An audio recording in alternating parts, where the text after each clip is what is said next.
Okay, so this is a comment to my prior video where I showed that the itouchless lid, automatic lid, stopped working. I've had about 6 or 8 of these over the years that work great as long as they work, but then they stop working because of the little plastic piece that breaks inside of the hinge area back here. So I replaced that with these Ninestars bag. I bought these stickers to put on there. You can see the height difference.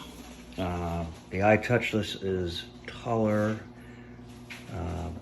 and skinnier. These new Ninestars are wider and shorter, but they actually seem to hold more because the bag fits more tightly in the slot. When I put the retaining ring on, the bag just fit much more tightly, and I feel like we get more trash in the Ninestars.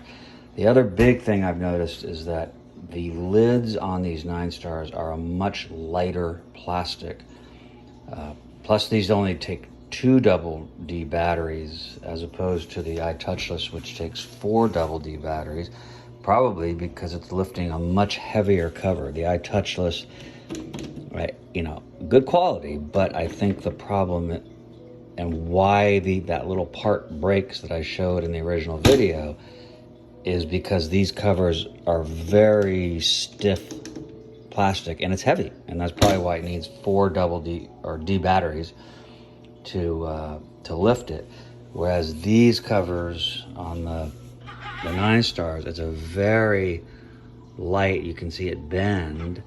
I don't want to say flimsy because actually I think it's a better design, and I'm hoping that because it is a lighter plastic that only requires 2 batteries to lift, that these will last a lot longer and not have the plastic parts break, but time will tell.